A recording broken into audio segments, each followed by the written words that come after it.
What's up, guys? Welcome back to Blue Clouds TV.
Good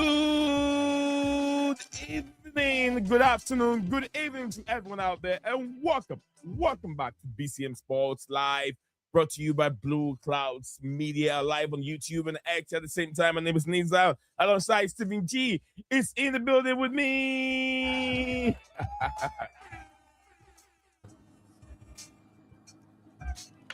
Yeah. Welcome back to the sports channel again. My name is Nizal and Stephen G is here with me. Welcome back. What a chaotic night at Craven Cottage. Chelsea fall 2-1 to Fulham in a match that had absolutely everything. A stunning Harry Wilson winner, a Liam Delap equalizer, and yet another red card. Disaster as Marc Cucurella was sent off earlier. Yeah, it never ended there. We saw a new gaffer, a new manager, Liam Rosenior, or Liam Rosenior, as they call him, was watching from the distance, or he was in the stand when the game was going off last night, and he's got a massive job on his hands to curb this erratic discipline. Yes, we're gonna break everything down today, so if you're here, stick with us. As you what's the red card fair? Can Rosenior fix these defensive mistakes? And as usual, you guys know what to do during the live chat, and let's predict our opponents, next opponents as they come in. And I want to hear from you guys. I want to know your thoughts. Drop your comments in the live chat. I want to know your thoughts on how you saw the game, the red card, the whole situation, disallowed goals. Fulham had 2 goals, and what really changed? First up, we saw some impressive, end-to-end. Chelsea were in control, where they really full in control, and I can't really blame the caretaker manager that much. But then it's always going to be very difficult for every manager, especially these young players without little mindset. The experience is not there. That kind of fighting spirit is not 100% there when they go down. I'm not saying it's not there when they have to end, full men on the pitch. But when they go down, they struggle a bit with also another inexperienced, academy manager. So yeah, things were definitely going to be difficult for him. But yeah, that's why we're here today. We're here to break everything out from the beginning of the referee's whistle to the final blow of the referee's whistle. So if you're here with us, there's a lot we're going to digest. I've seen some few comments coming in. Don't forget we'll dive into the comment section as we do all the time. So stick with us. Nizal, Stephen G. Take you guys through the next hour and a half of intriguing live streaming from BCM Sports. Stick with us. We'll be right back.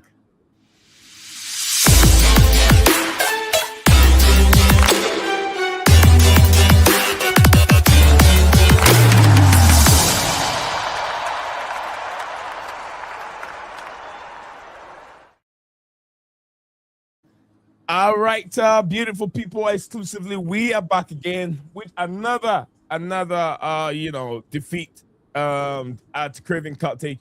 Chelsea win there away and the loss to Fulham, and we are back again digesting, looking into what really happened and how Chelsea can fix these disciplinary problems.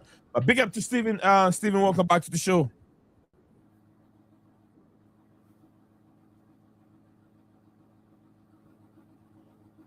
Stephen, welcome back to the show, Stephen. You right? I don't know which end it was, but one of us was bugging out. I don't know if it was me or you. I think I can hear myself. You were speaking, it cut off halfway, so I didn't say anything. And then the second time you said it, it came through clearly. But I don't know if it's from my end or yours. It's hard to tell. It's hard to tell because I'm not really on the other side listening. I'm in the studio, so it's very, very difficult to tell from the other side because I could hear myself clearly, but I'm not so sure. But anyway, on my end, you're lagging. Oh, your end, I'm lagging. Is it from YouTube or is it from just in the studio? I don't know about YouTube. Yeah, okay. Then that's a different thing. If I'm lagging on YouTube, then that would be a different thing. But if in the studio, maybe it could be internet connection. Yeah, I don't know whose end it is, but no, I'm good, brother. I'm good. Yeah, interesting scenes at Stamford Bridge. Fans, Craven Cottage, sorry. Chelsea fans won't let it go. They sing their hearts out. Whatever they want to do, whatever song they want to put together to make the owners feel they're present, that they're not happy with the situation. They really did it. But what's your take, Stephen? What's your take in the whole entire game? What's your take on it? I stopped watching right before they got their second goal. I went out the room, so I didn't actually see their second goal or anything after that. But I mean, when we equalised, I thought we're going to at least hold on for a point. But obviously it wasn't to be in the end. 10 men again. Stupid from Cucurella to begin with. He shouldn't be doing that. I'd rather go one goal down, or at least potentially one goal down, than have 10 men. Because at least if you have 11 men, you can come back into the game and you can get something from it. Okay, we did for a moment come back into the game, but 6 minutes later, they went on and made it 2-1. So It was kind of pointless in the end. But it's annoying that we keep getting these red cards. Hopefully, Rosenior can come in and hopefully lay down some discipline when it comes to us consistently getting red cards. Yeah. But I do want to touch on something. McFarlane is going to be part of his coaching staff. That came out earlier today. Apparently, it's because Rosenior has been impressed with how the team played against Man City and the work that McFarlane's done in the interim period that he was in charge for the 2 games and stuff like that. So he's got to be part of the first team coaching staff now. Then I think it's the assistant of the under-18s, not the actual under-18s head coach. The assistant of the under-18s is getting promoted to the under-21s job. So that sort of news came out today. But obviously, we're touching on the game last night, and obviously that was managed by McFarlane. So I thought I'd just quickly bring that up in case anyone's missed it. I mean, absolutely. Perfect. That's what Chelsea fans are looking for. And I've been asking for this also. Was like, why wouldn't Chelsea, people that have been around the club for, I'll say quite some time, knows in and out of the football club, I don't think it's been around for a while. I think McFarlane's one of the newer ones.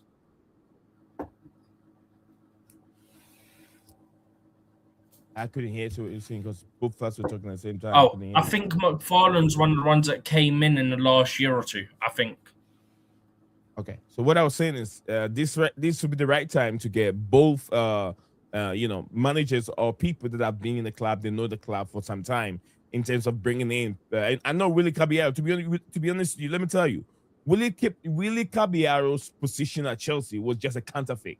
It wasn't really there. It wasn't a real I'll say assistant director. He was just there, being there as assistant director. He didn't do nothing to me. Director? I know there was somebody else. What was that? He wasn't the director. No, assistant manager, assistant director, manager. Yeah, but he or was already on Maresca's staff at Leicester. So it wasn't like they brought him in because he's Chelsea. He was already on Maresca's staff at Leicester. No, you don't understand what I'm trying to say. What I'm trying to say is we were asking for people that have been in the club. They know they've been in the club to be part of their managerial team, and we never had. So when you keep saying that, someone would throw this at you. Oh, the Willie Caballero was once a Chelsea fan, once a goalkeeper, so he's part of the team, and that squares that out. I was like, look, this guy was there as a goalkeeper, wasn't there for that long. He's not really proper through and through Chelsea. He came to do a job as a goalkeeper and he left. You get what I'm saying? But if you look at the whole, entire as a technical team, we don't have anyone that's really from Chelsea like we had under Frank Lampard. He brought in Jody Morris and the other guy also with academy. The other young guy, he's with him right now. He's the assistant at. I can't remember, but I know if I saw the face. I just can't remember. Is he Eddie something? I don't know. Maybe Edward or something. I don't know. Can't remember. I know the face very well. He was. Yeah, we had him also when Lampard was there. But I think that having is it McFarlane, right? McFarlane. Yeah. It's a good thing because although he's not been around for too long, he's been around these senior players for a little bit, and they understand him. He's got some tactical knowledge better than Willie Caballero. So yeah, it's a plus. Thank you very much for sharing that with us. I also my brother Cucurella. I also think the other side of it, and big up to everyone in the comments, Moss and Chelsea Perspective, everyone that's in there so far. Yeah, Arsenal are winning it. I'll talk about Arsenal later. We'll talk about Arsenal. I also think part of it is in this short period of 5 days, 6 days, whatever, that McFarlane's been in and around the first team. I think to get the team prepared and to put in the performance that they did against Man City, the way they played, when people would have expected us to get absolutely walked over by Man City, I think is a testament to him. And it shows that he's probably earned it with the respect that he's got from Liam Rosenior and maybe the owners and sporting directors and stuff like that. I mean, technically, it's not on the sporting directors and owners to make that decision. It's on Liam Rosenior. But I think he's earned that respect because he got the team ready in about 2 days and they went out and they fought until the very end, to the very final whistle of that game against Man City and got a point. So I think he's earned that respect and he's earned an opportunity to be in and around the first team. But yeah, I think it's fair and we'll see where it goes. Maybe in the long run, he wants to go off and do his own thing and maybe go and be a first team coach at another club. Who knows what happens down the line? But I think even though it's quick that it's happened, I think it's fair to give him a role in the first team, and it could also aid the transition of Liam Rosenior as well. Obviously, coming into the club, you have the person who was the interim, so he can give you the insider knowledge that he's gained in the last week or so about the players and stuff like that. We're also talking about age and transition. Gary O'Neill just made his move to Strasbourg. He's had his first interview. So that became official, I believe, yesterday. Yeah, Gary O'Neill has now been is now official. It's been official as being Strasbourg as of manager. Yesterday, right? So, yeah, exactly. So if you're looking at someone to replace Rosenior when he gets fired, Gary O'Neill is the guy. He's awful. No, he's actually awful. He got something across Bournemouth and pretty much any other Prem team he's managed. He averaged about a point per game. That's how bad he is. Maybe he'll do all right in France because the league's not of the same level. Yeah, maybe. But I swear if we sack Liam Rosenior eventually one day, maybe, and we bring this guy in, there's going to be head loss. There's going to be absolute head loss. All right. So that's Steven for you. Big up to everyone joining us live on the show, wherever you are. We really appreciate your time joining us on the show today. We stream live on X and YouTube. And FIFA has announced that they will be making some provisional, would I say, they will be making some access to content creators on TikTok. Some of the games will be shown on TikTok. And also, they will be making I would like to say press room open for some creators on TikTok where they can have content and also be able to I'll say publicize the event on YouTube. On TikTok. So yeah, FIFA has made that announcement, and also reports also coming from Talksport Skills. Talksport Skills. And Top Skills Sports says breaking as Arsenal balled fully behind at Mikel Arteta this season for Premier League glory. So yeah, it's all about if they can win it. There's going to be a lot of pressure on them, but the big game is they do not write Liverpool off. And I know a lot of people want Arsenal to fall and Arsenal to do it, but they're not showing any signs of weakness. The only thing is none of these players have won it before, and the pressure. Arteta himself haven't won a major trophy at Arsenal. He's looking forward to win this. He's thrown almost all his eggs in one basket, which is he's bringing in, and he's also going in for McGay. If he gets him, he wins the Premier League. That's not going to happen in January, so he'll go Man City. It depends. Even if it's going to happen, Ornstein's just come out that Arsenal retain an interest, but it would be a summer option. So it means that it's not going to happen. But Man City want him in January, so he won't get to the summer, so he won't go to Arsenal then. Okay. Thank you very much, Matt. Matt's a red card again. Absolutely red card. Very, very stupid decision from Marc Cucurella. Just go with the player. See what he can do. You have a big goalkeeper in goal post. Sanchez, right? It's something that we're going to talk about as the stream still goes on. Big up to the panelists. Bluco not impressed on result on instinct. Can we see these players? Is this honestly? Can we see these players will turn it around? They look like they don't want to play for the of the owners and directors. That is from Proper Chelsea. Big up to you. That's Dan. Smash that like button from Dan. Thank you very much, Dan. Blue Call out from Cole Palmer. Big up to you, Cole Palmer. Big up to everyone joining us on the show today. And I hope you guys' day is going on well, and it's evening wherever you are. I'm sure it's evening if you're in America. Definitely you're in the afternoon. You are in that zone of still within the day. So thank you very much wherever you're watching us from. In Canada, I'm sure you are within the day. And Proper Chelsea, says no Arsenal not winning the league. We have this fun all the time. Okay. Not winning the league. We had these fun all the time. Arteta always bottle it. Well, he always bottle it, but we don't know about this yet. We don't know about they'll find a way, don't you worry. If they win against Liverpool, they go up 8 points, and today in the stretches the league. But Liverpool, guys, do not sit down. It's going to be a difficult game for Arsenal. Whoever wins it, good luck. I don't have dog in the fight, so whoever wins it, good luck. I'm not going to go against Arsenal. I'm not going to go against Liverpool. If Arsenal win, it doesn't hit my pocket. If they win, it doesn't hit my pocket either.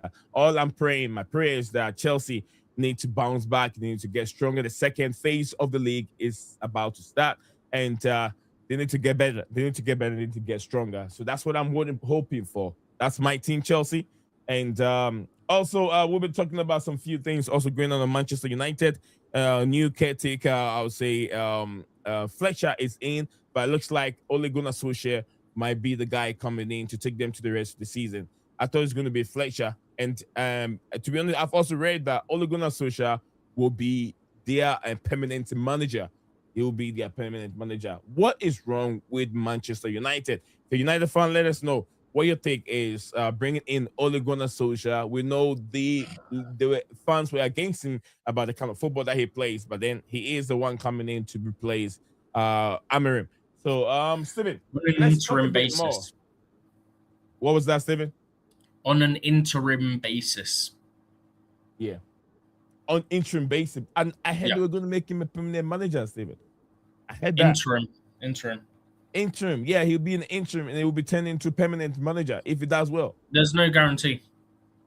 Well, let's see. You don't know about The Manchester only United. guarantees that he's going to be interim. But why would they even bring him in as an interim? Why would they even bring him in as an interim? Who else do they bring in? Well, look around. Look around. Go to the championship. Go to the championship. Who though? Give a name, Lee. Well, there's so many managers in the championship. There's so many managers there. I'd hope there's loads of managers in the championship. It's got like 24 teams, Lee. They criticize him for not playing good football, good attacking football. But they brought him to be because fair, he can. After what they've had with Amorim, I don't think they're going to complain very much, do you? No, I don't think so. Honestly, I don't think so. Because if Oli comes in and gets results, are they really going to care? No. After what they've just had for the past 12 months? Right. Steven, let's talk about the game. I mean, I know you said you walk away after the first game came in, but I watched a bit. I fell asleep. First game? No, I walked out right before they got their second goal. You went what? I went to do something. Do something right before they scored their second goal, and then I got the notification. I went, I'm not watching the last 10 minutes. I was actually very tired. I was sitting down here, and they went on the first half. Halftime came in. Halftime came in. Then I said, okay, let me relax my head over here. I realized that I was gone for 25 minutes in the second half. I literally went to make a drink, and I saw it was 2-1. I was like, I'm not watching the rest. All right. Looks like Dan, big up to you, Dan. It says facts need focus on Chelsea than other Premier League team. I'm just looking at whatever is going on across left and breadth of the Premier League. Arsenal, Liverpool, Manchester United. I know, but I don't want to. I'm not really into Arsenal lose, and I get laugh. When I laugh, it doesn't really do much to me. You get what I mean? But I know those that like the rivalry, the banter, and all that stuff would not like Arsenal to win it. Yeah, because no one is going to sleep. Our ears we're not going to have that kind of sound sleep. Arsenal will be making noise until the World Cup starts. Yeah, I hope that as soon as they win it, the World Cup starts, and we won't hear anything. I don't know if Dan's still here, but I've just read through this, and big up Dan. Hope as well with the auntie that you're referring to in your message. Oh, I haven't even. I've highlighted it, but I haven't gone through it. It says. Yeah, no. As you were talking, I read through it. But yeah, Dan, if you're still here, hope all's well. And speedy recovery, whatever it is. Yeah, Dan. Yeah, I hope that she gets better, Dan. And I'll be praying. You know me, I'm very religious. So yeah, this when you're gonna need your brother knee. I'll pray. I pray a lot of time. Even before my stream starts, I pray to God to help it and push it. So yeah, I will pray. Why won't I pray for my fellow human being? So I will pray, Dan. I'll keep your auntie in prayers, and I hope that things goes on well, Dan. So don't panic. She'll be well. Trust me, she'll be well. She'll be well. All right. He said he's still here. Yeah, big up, Dan. If you're there, I'd like to hear from you and see what really happened. I'll send you the link. You can join on if you're free. So I can talk to you for a second. You just talked to him off stream about it, didn't you? Yeah, I'll talk to him off stream, but I'll just talk to him regarding the game. Because then obviously it stays private and details don't go out. Exactly.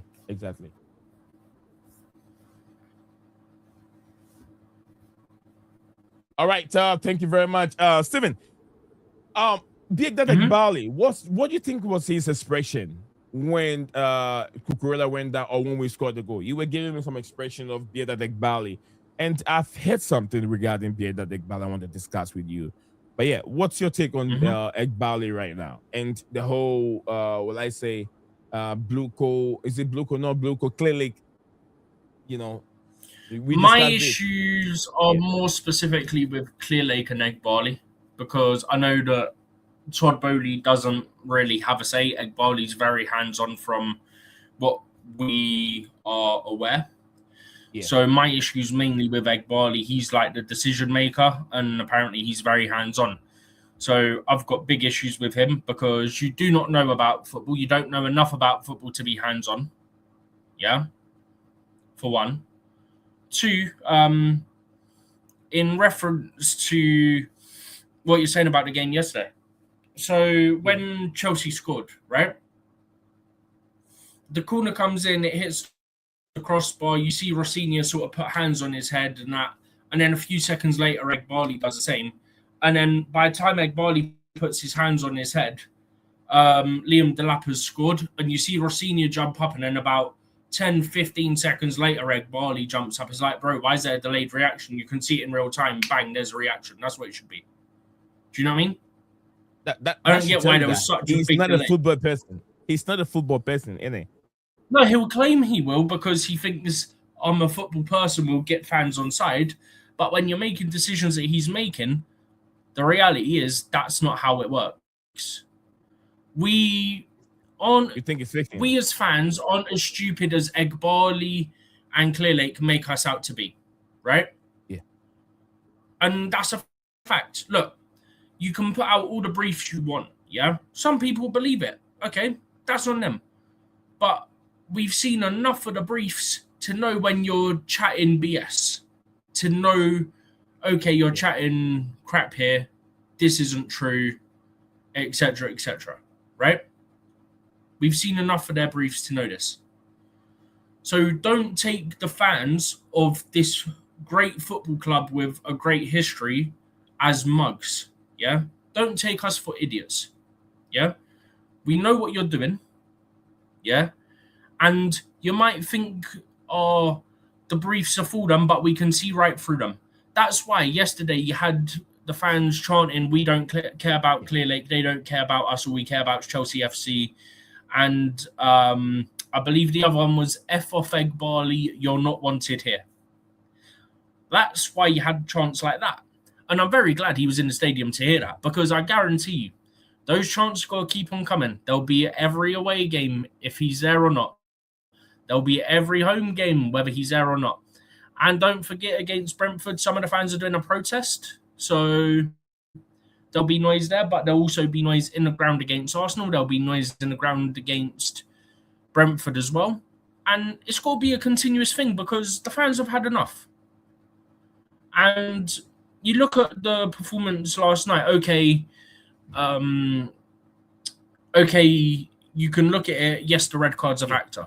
Yeah. Mm-hmm. But the other factor is you look at some of the players within that squad. Could we have done better with the money that we spent? Yes or no? Yes, is the answer. We could have done I better. think we can universally agree. Yeah, we exactly. all agree on it, yeah. So that's why fans get annoyed because, okay, so I look at it, I understand the wage structure element, right? I understand that. Sorry, I thought someone was coming in. I understand the wage structure element, but when you look at it, you could have still got better players than what you got while sticking to your wage structure and your age structure that were better than what we did sign. That's where fans get annoyed. I don't know who is influencing. Fans are annoyed for multiple reasons, but one part of it for me is, okay, if you want to have your wage structure and your age structure all this, yeah, you could have that, but you could also still buy better players than you did buy that do fit within those structures. Do you know what I mean? Yeah. That's sort of part of where my issue comes from. The other part is, like I said, apparently Egbali's very hands-on. And for someone who doesn't know football, why are you so hands-on? What, you got such a big ego? You think, you're better than everyone? Actually, I know that's a fact that he's got a big ego, because otherwise anyone who doesn't have such a big ego would have stepped back by now, but he hasn't. So we know for a fact he's got a big ego to be doing what he's doing. Just take a hint. You're not good at being hands-on. You don't know what you're talking about. You don't know what you're doing. Step back and let people who know what they're doing do what they're supposed to do. Do what you're kind of trying to do. Do you know what I mean? Yeah. And 100%. Yeah, we're meant to be talking about the game, but it all comes back to the game because of recruitment. Do you know what I mean? That's why I wanted to touch on that. And you also did ask about the whole Clearlake thing anyway. But yeah, I'm glad that he was there to hear the chants. I'm glad that he didn't look very impressed when he was hearing those chants either. So yeah, that's sort of how I look at it. And I think that noise is going to continue. And I'm also glad that fans are pointing it more towards Egbali, because fans are finally waking up and realizing that he's the main decision maker in this whole club in terms of the ownership. So it's more directed at him and the sporting directors now, whereas before people were going for Bowley when he's not making decisions, and then they were also going for Clearlake, who are making decisions, and then going for sporting directors. And it was just a mess. You had people going for the manager, people going for Egbali, people going for Bowley, people going for the sporting directors. It was just a mix of loads of different things. And I don't know if I'm going to manage and make the protest that's got to happen against Brentford. But when you look at what the organizer has done, it's a lot more organized than the protest from last season. It's very specific. It's targeting Egbali, it's targeting the sporting directors. This is what we needed last year. Last year, it was just we're doing a protest, and that was basically it. And there was so many mixed messages, and that's why part of it hurt the messaging, because you had people just chanting Roman Abramovich for no reason, instead of being there to make a message against ownership. Do I think the protest is going to work? No, I don't. That's the reality. And especially just one sole protest isn't going to make a difference. I think eventually we could potentially get change, but it's going to be a long, hard road to get that, unfortunately. Right. Thank you very much, Stephen. And yeah, very, very disappointing performance last night that we all witnessed. Chelsea went down a goal, went down, and went down a man. Cucurella seeing red card. He should have done much better. But we have my brother here, Chelsea. Dan, I want to hear Dan's perspective on this. He said that is what they're doing, looking at Football Manager game where we have a stats rating and chemistry on the game as not the game. We are Chelsea. Okay, we at Chelsea did not come out very well. But anyway, let's hear from Dan. Danny boy, Danny, welcome back to the show. You watched the game, you witnessed it. What's your take on it, and how did the boys did for you, and what really came into your mind with some of the VAR decisions on giving players yellow card for sarcasm and all that stuff? What do you take from the game yesterday, Dan? Well, from the first start from the finish, the game was dead towards the first start. Fulham look a better team. They had chances in the first half with Callum Wilson because they scored 2 goals past us, but he gained that Sanchez. We had an opportunity with Cole Palmer outside the box. The game looked all right till from 30 minutes in the game, we started building up our momentum into the game. Yeah. And then where the next minute Cucurella gets himself sent off. And then we have to blame Cucurella for that, because he let the team down, getting a red card. I don't know why he did that. It's what he should have done. Why you were in that position with that player. Hold on, Dan. I don't know if it's me. Hold on a second. I'm not so sure if it's me or Steven. I don't know if you can hear. Can you hear Dan very well? It sounds a little very bassy, and I don't know if you can hear him very well. Oh, Steven's not there. But go ahead, Dan. Yeah, I can. Is that better? Yeah, is that better? Yeah, go ahead, sir.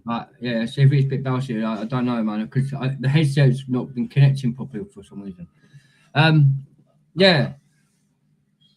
Where Cucurella got sent off, in that base at that time, if you see the position where he was and the other player, he should have pulled him out towards the corner. But what he's gone and done, pulled his arm actually to ramp him down. He shouldn't have done that. He was right where he was, where he could have carried on, budged him to go to the other side. He wouldn't have got a goal. But it happened. Cucurella pulls him down. We're down to 10 men. Do you think that he lost the battle due to pace? Because Harry Wilson was very fast and he was losing the battle. So the easier way for him is to just bring the player down, thinking that he could have just saved Chelsea with a yellow card. But he forgot that he was the last man, and it was definitely going to be a red. Yeah, no, any day, Cucurella, I think it was down with pace. Yeah, he's not. Callum's not fast. He ain't a fast-paced player. And where it comes to it, yeah, Cucurella could caught him up all day long. What Cucurella did, Yeah. he panicked. What he done, he panicked. People say, "Oh, but he come back from injury." Yeah, maybe they say the injury might caused him a bit of problem on the leg, where that's why he caught him up, caught Callum Wilson up. That's why he had to pull him down, or he just panicked. He didn't know what to do to try him to score. That's why he pulled him and got away. Callum Wilson's not fast, He ain't a fast player. Cucurella could have caught him up easy, no problem. Okay. The game from the first half, after when I saw that, I went to sleep for the first half, but then I woke up in a 40-something minute when I saw Fulham score the goal. That was clearly offside. Then I thought, then I watched the second half. Mm-hmm.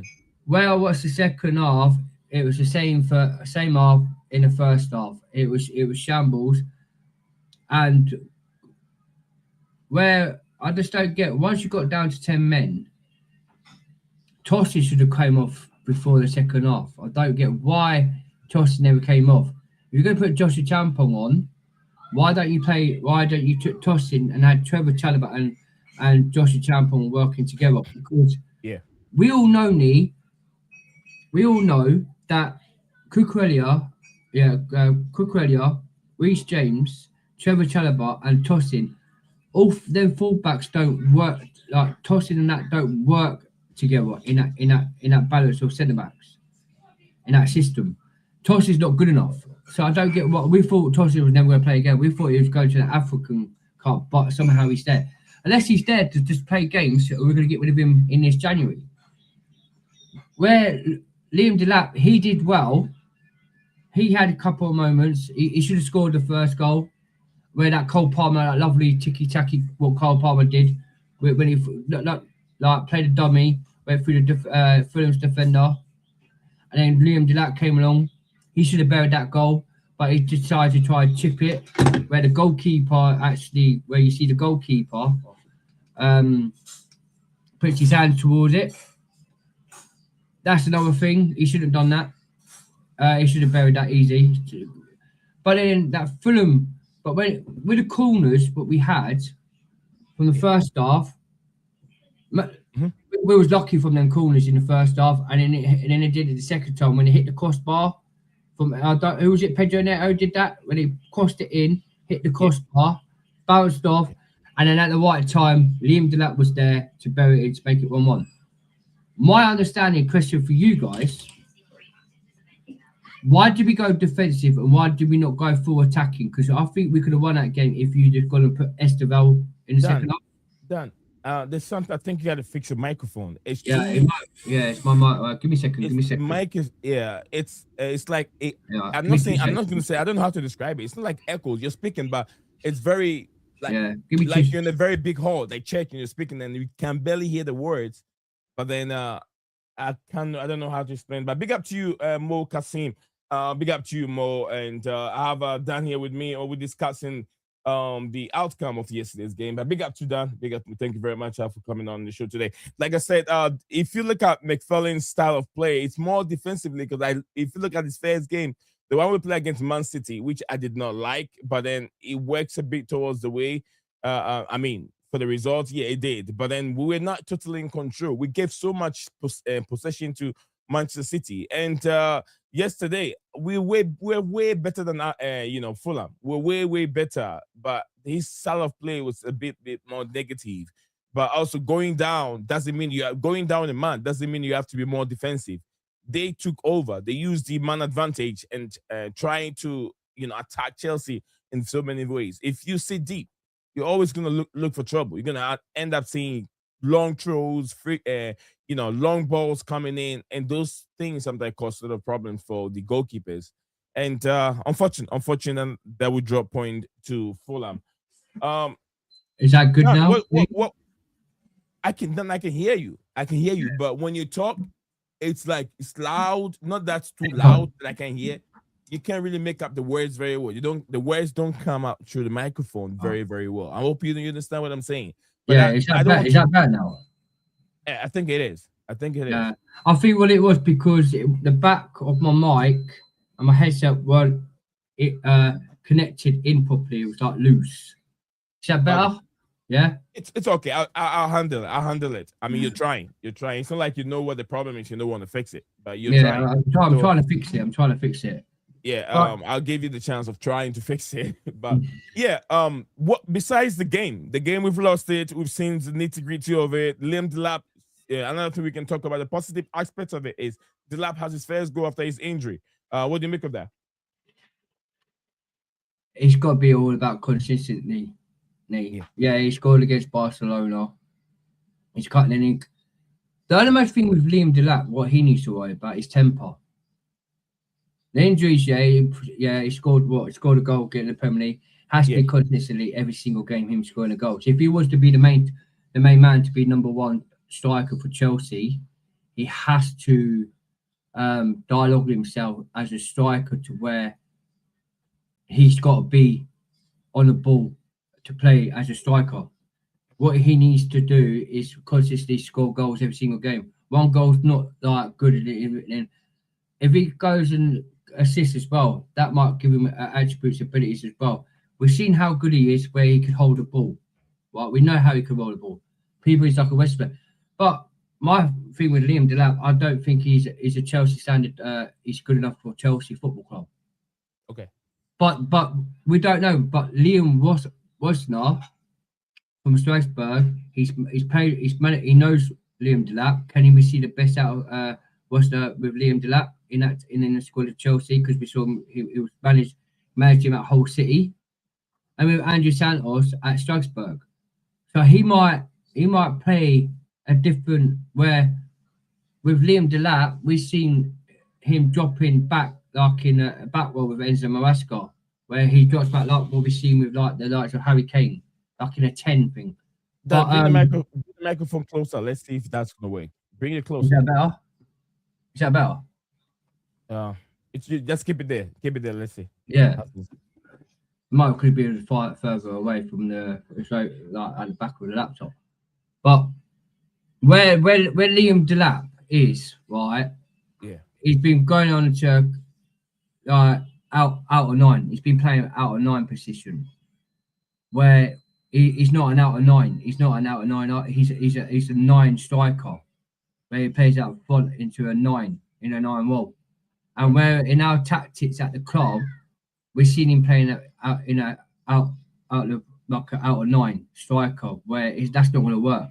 We need a solid striker where they go into the box and stay in the box and to be there at the right time to score the goals. Where we see the likes of Erling Haaland, he does that now and again, and he some plays out of 9. So what you're talking about is the consistency from Erling Haaland. From Liam Delap, right? Delap. The consistency is what you're asking for. But what I was trying to say is the most important thing is at least he was on the score sheet yesterday. That will help him get his confidence up and running again. Because my main reason why I said I rated the transfer that we did in the summer very high was we brought in a 15 goal tally striker, 15 goals striker, and to add to our team where we didn't have a striker for almost about a long time.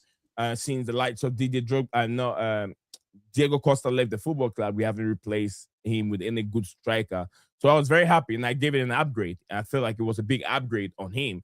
But he struggled. He found it difficult. And who else wouldn't find it difficult? We've seen the likes of Isak, Gyökeres, and Šeško. Always, these strikers are all struggling. But he coming from Premier League, he was with the Premier League last season. You may think that he wouldn't struggle as much as these players are, but also inexperienced, also very young.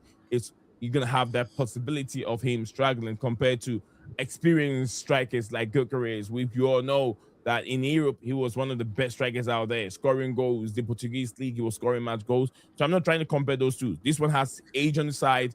The other is getting close he's in his best, or I'll say he's in his prime. So yeah, we're gonna put that aside. Let's look at the other negative aspect of it. Like I said, we look at both. I like more of the positive than negative, but then we cannot do this stream without talking about the owners. We cannot talk about Biedak Ekbali, Blue Coal, and the Felicianos and all that stuff. And we saw also the manager. So we talk a bit about Biedak Ekbali. Steven has given us his point of view on it. Dan, where do you stand on it? I know you're gonna end up ranting and ranting. In a minute, can I ask you guys both a question as well? Yeah, go ahead, Steven. Steve, do I sound all right? Yeah, I was going to ask you, but Steven has to listen to you for a bit before he can give a judgment. Do I sound all right? When I speak, do I sound? What does it sound like? I don't know how to explain it. It's not. I wouldn't say it's. Like, I can make out what you're saying, but I wouldn't say it's necessarily the clearest, if that makes sense. Yeah. I don't know what's going on. I don't know if that's from my end or your end or what. I don't know. No, I'm hearing the same thing. That's why I was like, Steven, are you there? Can you hear Dan very clearly? Oh. It sounds, we know he's talking. Like, I can make out what he's saying. It's just not the clearest. It's like this. It's like do you this. know what I mean? Yeah, it's like this. We can hear him and the voice comes, but it's hard. It's very hard to pick up the words. It's probably me. It's probably me speaking where I am, because the mic should be all right. Oh, maybe. Look, it's like you're in an empty room. Are you in like a room that might echo or something? Yeah. Like an echo. Room and echoes. You know what's happening right now? Yeah. Let me tell you. You know what is happening? When you speak, your voice bounce on the wall and then come back in the microphone. There's nothing there absorbing. That's why when you have acoustic, you see the back, what I have here? It's an acoustic soundproof thing. So my voice, when it goes out, it absorbs it. Doesn't come back to the microphone. So that's what is going on with the microphone right now. Yeah. No, I think it's because like if I talk like this, is it better? It's the same. But you're right. You're right, Dan. Yeah, it's because I need might be near because of the door now. No, it's okay. So yeah, Dan. Biedak Ekbali was in the stadium with his son, Liam Rosenior. So what do you make of him? His son is crazy. With his son, yeah. Another Matisse, yeah? They all say. Another Matisse, Liam Rosenior. Matisse. You know what? Like, you see the bottom there, yeah? BlueClouds out. Ed Barley out of the club. Winston Stanley, Egg Stewart, all them out of the club. I put in the chat for everyone to say, I'm fed up. I can't blame the manager. I'm not blaming the manager for this, right? Yeah. We always know all PR. It's PR, yeah. The thing with PR, they're not just ruined Chelsea Football Club. They've gone on ruin Strasbourg Football Club as well. Because look what's happened to Strasbourg with the owner from Strasbourg and also the sporting director of Strasbourg. They all want to quit Strasbourg now, and they're quitting because. And the Strasbourg fans ain't happy with the situation with Egg Barley, what they've done with Liam Rosenior. We all know that Liam Rosenior didn't want to leave Strasbourg.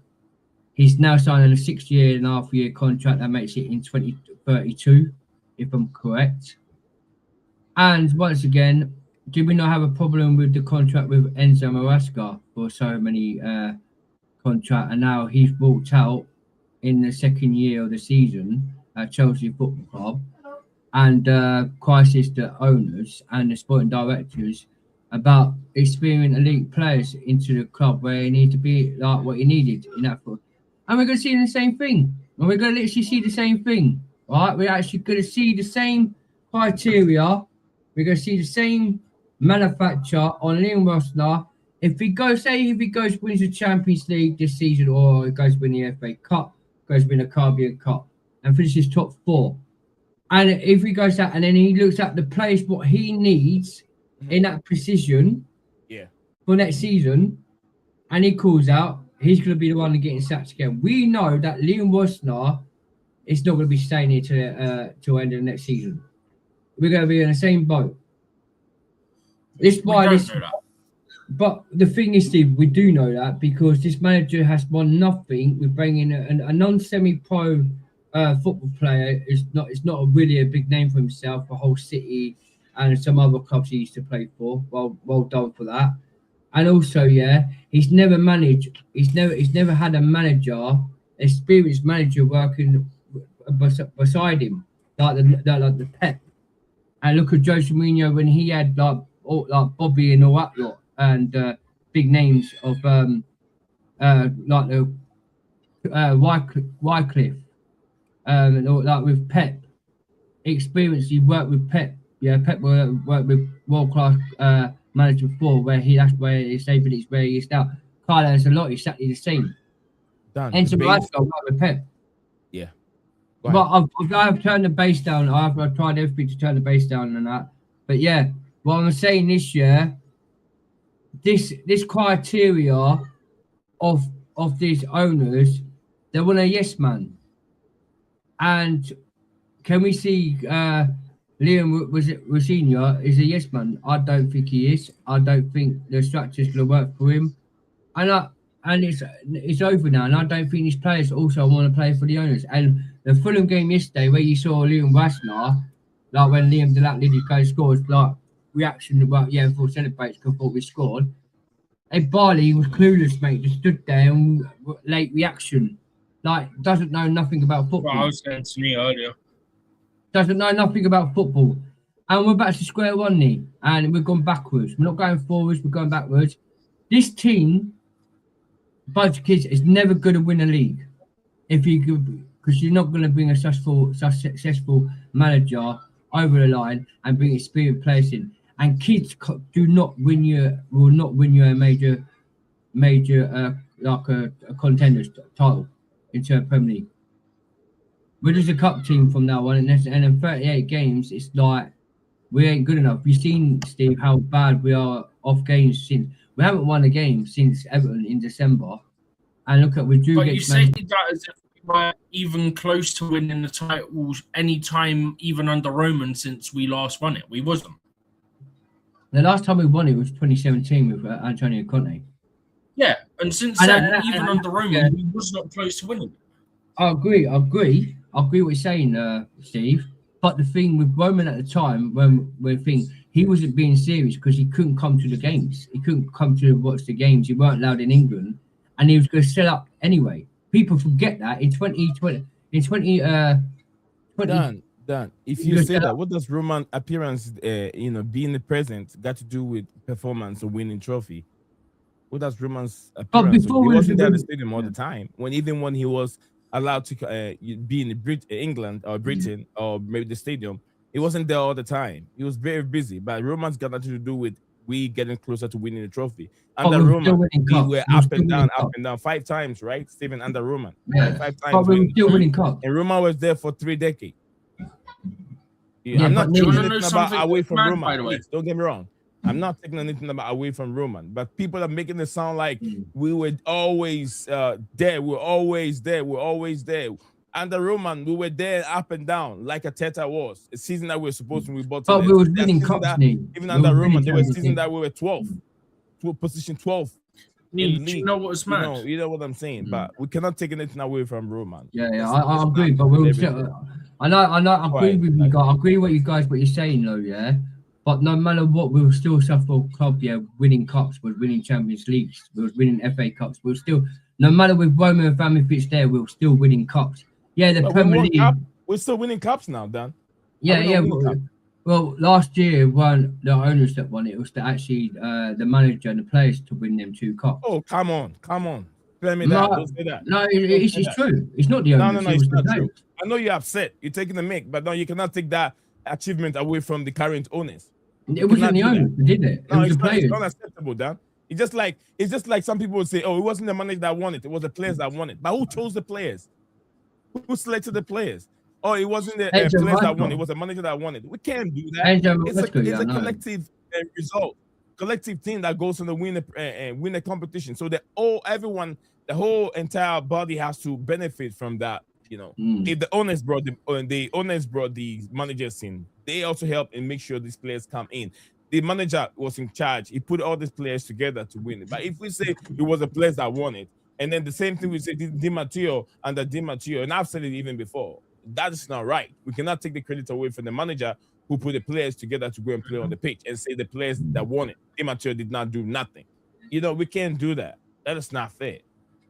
Damn, I have to be honest with you. Well, people have their Right. opinions, but I think it's the players and the manager who won it, weren't the owners. But go on, Steve. I'm going to sort my mic out. I'm going to try to sort my mic out for you guys, man. Yeah. All right, then. So a couple of things, right? Did you know that 5 managers in Premier League history have won 2 trophies and then got sacked? Did you know that? Yeah, I know that. How many are Chelsea managers? I'll say 2. 2 of them are Chelsea managers. Carlo Ancelotti. All 5. And, All 5. All 5 are Chelsea managers. Jose, Carlo, Di Matteo, Jose again, Enzo Maresca. 5 out of 5 managers to win 2 trophies and then get sacked the next season have been Chelsea managers in Premier League history. The only 5 managers, and it was all by Chelsea. The other thing I would say, right, is I saw it the other day. I was like, I've got to mention it. But the other thing that I'll mention as well, right, is when you look at the windows, which is what, maybe 4 or 5 windows now, give or take. Yeah. The sporting directors and Egbali have had in control, not Todd Bowley, Egbali and the sporting directors. How many signings would you say they hit on? Like, they got correct? Early doors, but I'd give them Esteval. Right? But who else? Yeah. Esteval, wasn't it under them that they brought in Kopama, isn't it? Yeah. Yeah. Caicedo has been good. Yeah. Enzo Fernandez has been good. And Enzo is all right. Enzo has been all right. Enzo has been okay. I'll count it. He's good in big games. I'll count it. So we're at 4. Yeah. Who else? Neto has been good. Pedro Neto. More so this season. He's 50-50. You could argue whether you count it or not, but for now, I'll count it. Yeah. So for now, 5. yeah. Let's see the end of the season and see if it's okay. For now, I'll count it. So that's 5, right? Yeah. Cucurella. Can you think of any others? That was Todd Bowley. That was Todd Bowley. Under the same managers, under the same owners, isn't it? That's what we're looking at. No, but I'm saying specifically when Egbali and the sporting directors have been involved. That's why I'm asking you, because my point is Todd Bowley hit on Cucurella, and if he can stay fit, he hit on Wesley Fofana, right? Right. So there's an argument to be made that if they're fit, yeah, Todd Bowley hit on 2 signings in 1 window.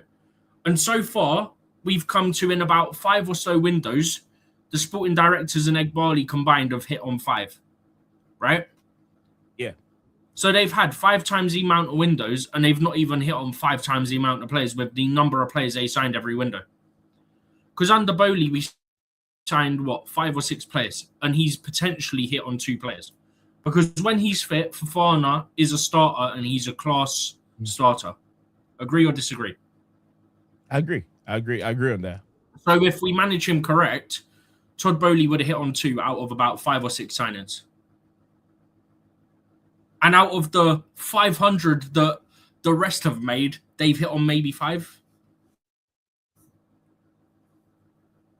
Does that not say when Todd Bowley had... Yeah, well, just going to quickly sort my mic out, yeah, so you agree with what I hear what you're saying, yeah? It's good to talk about players, yeah, bringing in Todd Bowley, yeah, bringing a few experience in, right? Everybody ain't. Mm-hmm. But we could look at Joe Shield. Look how many players he's failed. There's 6 players, yeah, apart from 1 who bring in. Lavia failed, yeah. Liam Delap. That's not his fault. Lavia is a class player. He just can't stay fit. Yeah, he can't stay fit, but he still failed. Yeah, Romeo Lavia. Yeah. Liam Delap failed. Tosin failed. Too early on Delap. Yeah, Tosin. He's been failed. injured. Right, Gittins. Tosin, I'll give you. Dan, is there a way you can use your old microphone? I can't hear you anymore. I can't understand what you're saying. This is my new mic. This is the mic I've been using for a long time. We're wrong.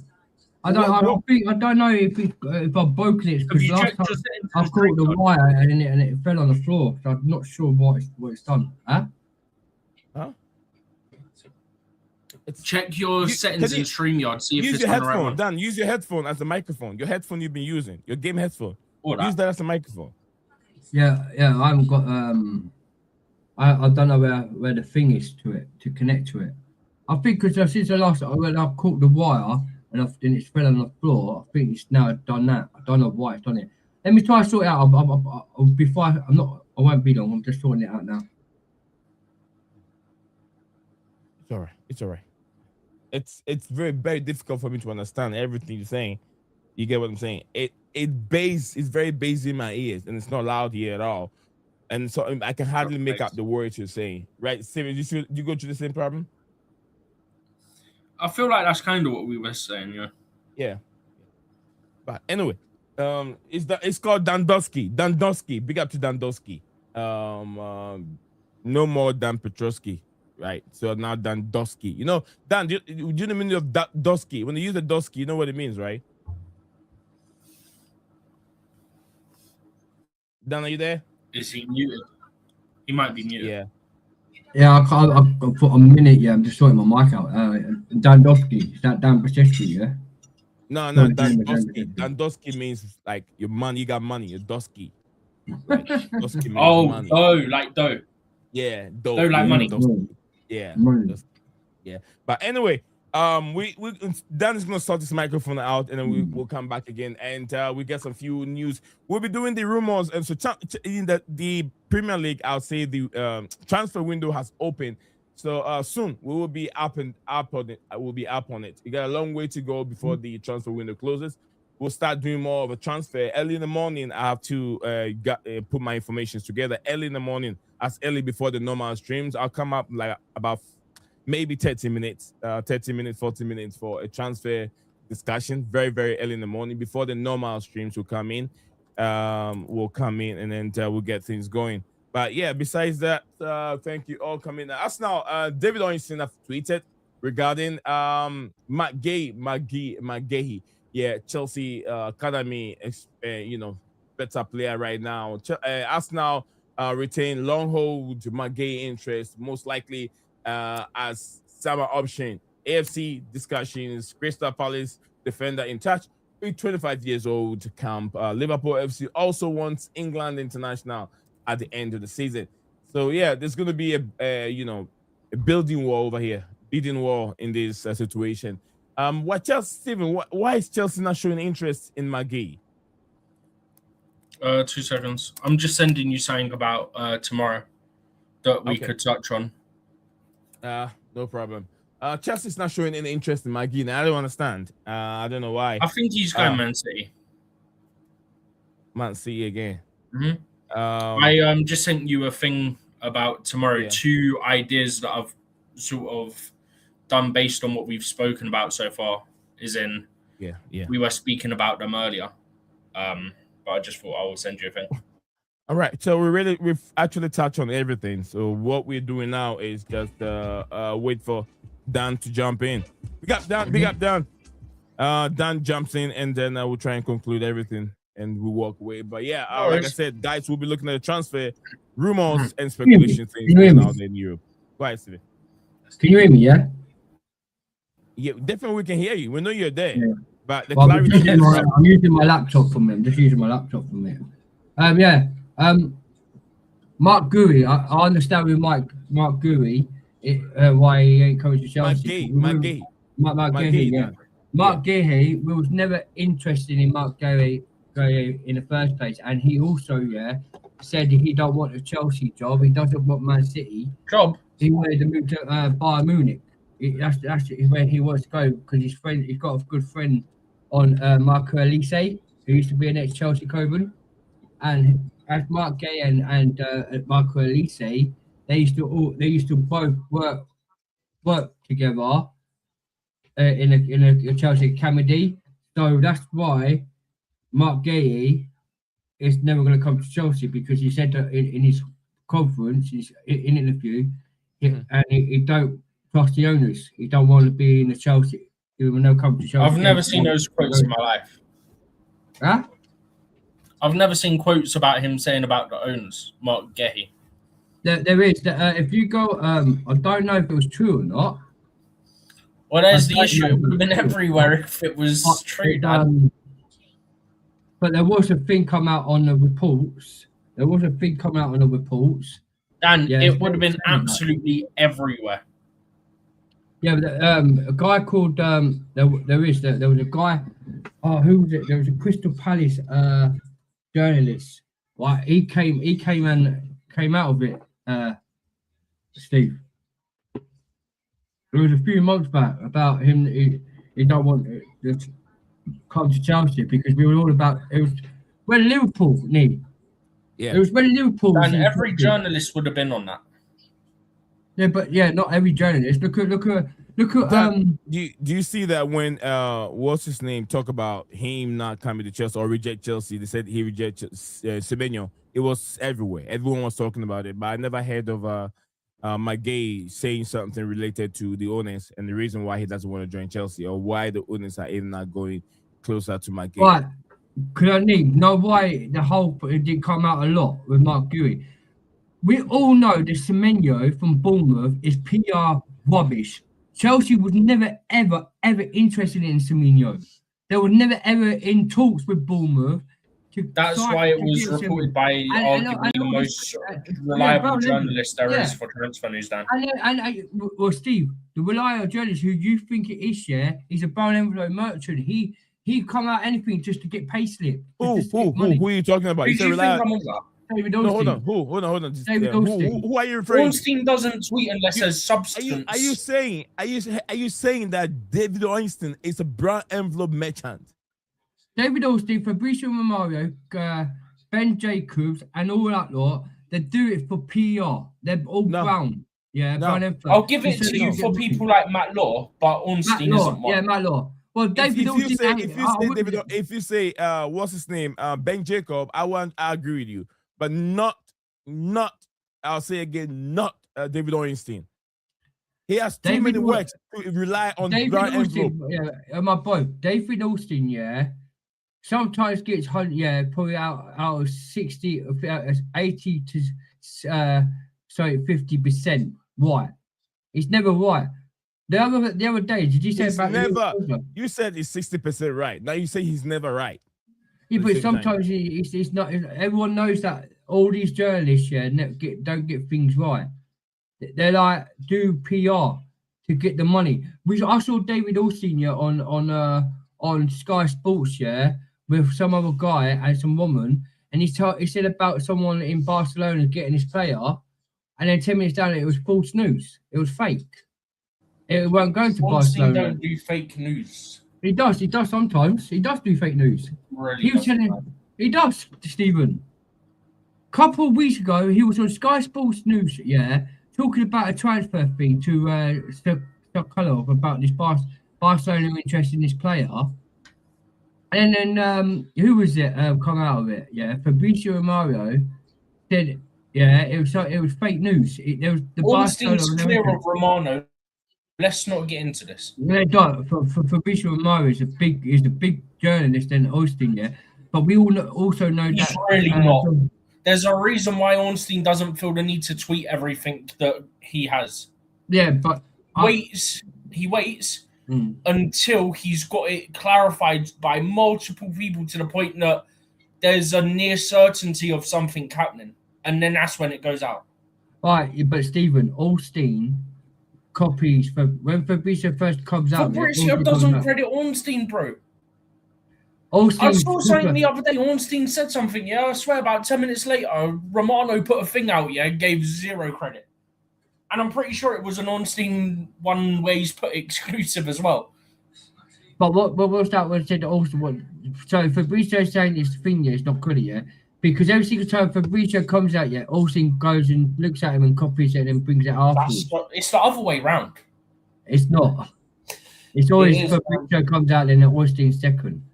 Okay. It's like the other day, Fabrizio come out with something, right? Waiting until Ornstein to come out with. He said something about a couple of weeks ago about a Barcelona signing this player 10 minutes down, Fabrizio come out of it, said it was fake. He's not very interested in Barcelona move. He's happy where he is. And they're not willing to sell this player or nothing. And suddenly, Wait, are you saying that Ornstein said there was interest from a club to sign someone and then Romano went and the player's happy? Yeah, it's happy that. Yeah, both could be true. A club could be interested in signing someone, but the player could be happy at their current. He said the club, right, is they signed a new Ornstein. Apparently, they said Ornstein have signed a new deal on this player to go to Barcelona. Then 10 minutes later, then next week you actually see Fabrizio Romano come out saying it ain't true. He's happy where he's staying, and the club's not willing to sell him. And Barcelona's not very interested in this player. The last thing I'm going to say on it is a club can be interested in someone, and a player can be happy where they are. Both can be true. I know, Steve, it can be sometimes true, but the thing is, all journalists do make things. They do make mistakes. Look at Fabrizio with Xavi Simons. Oh, it's 100% Chelsea signing. Xavi Simons. Xavi Simons is now 80, 90, 100% signing. He's going to Chelsea. What happens, Steve? Where is he now? He's at Tottenham. So journalists do get things wrong. Fine by me. He's not exactly performing, is he? I don't rate Fabrizio Mario that much, and I don't rate the only most thing I would say David Ornstein is good, but I don't rate him as highly as a big journalist or Matt Law. I see. Yeah, I'll wait till when the player is actually, you know me. I've told you 100 amount of times on this, my brother. When a player is signed for the shirt, is at the Coburn. Or if in Barcelona at Nou Camp or Real Madrid at Saint, well, I don't know the second name of Saint Seguigo, whatever it is, Real Madrid, Barcelona. If it's the case of a player goes and wears that T-shirt, you know for officially 100% he's a Chelsea player or a Real Madrid player. And when he's signing that, and it's all like photograph contracted. All these journalists, I don't believe on anything what they say. But with Semenyo, the true fact that was PR brown envelope. We was never ever interested in Semenyo, and people saying, "Oh, Semenyo rejected Chelsea." No, he didn't reject Chelsea because he even come out after the game, after the Chelsea game, and Chelsea had no talk. It's like the Eden Haaland situation that time. Nick. Are you saying after the Chelsea Bournemouth game he came out to say that Chelsea had no interest in him? No, Chelsea had no interest in him at all. Interest in what? Interest in buying him. Yeah, the same thing. Chelsea had no interest in him. They were never interested in Semenyo. That's the same thing I was saying. That you said that Chelsea were not interested in him, right? Yeah. That's what he said after the game. Yeah, he came out of the game saying Chelsea was never interested in me. I never heard this anyway. It was in the press conference. He came out after. Do you know what? In Eden Haaland, that time when we was meant cycling, was meant to go for Eden Haaland. So, after that game at Borussia Dortmund, where it was that big glass, he said, "I've never spoken to Chelsea. Chelsea's never been interested in me. There was no talks about me and Chelsea going to Chelsea Football Club." Even his dad come out of that, and suddenly it was all on big news. Oh, Eden Haaland's gone and rejected Chelsea and all this. That was PR crap. There was no Eden Haaland. Was no way was spoken to Chelsea Football Club coming to Chelsea. Like Semenyo, after the game, he also said it in something, in an interview, because it was all on Instagram. Some guy on Instagram posted up saying, "What's people waffling about that Semenyo rejected it?" Where he's come out of his own words, saying that Chelsea was no way in talks for Semenyo. There was no interest in Semenyo. All right, thank you very much, Danny boy. That's done for you. Dan, when you take a camera off, I switch it. You're making me doing back and forth. What's up? Steven and I have been. There you go again. Because I've got my mouse, yeah, and when my mouse is on the camera, I'm trying to move my mouse so I can unmute, and I'll keep pressing All right. the camera. I don't mean to. Yeah, I'm not seeing just Steven's reaction. It's like, Steven, I ain't seen when Steven did that. Now look at the clarity of my camera. Like it? Very clear, right? Yeah. Bravo. All right, so that's Danny Boy for you. A lot has been said, and we're still looking on it. We're looking at the way forward. Transfer, like I said, transfer window has opened. We are 8 days in the transfer window, January transfer window. So Chelsea are not doing much. Don't expect much in the January transfer window. But summer, it's where business will be done. Much more business will be done. But it doesn't mean BlueClouds Media, Stephen G, we're gonna be quiet, or Dan will be quiet on this platform. We're still gonna go ahead and discuss, transfer dealings all the time.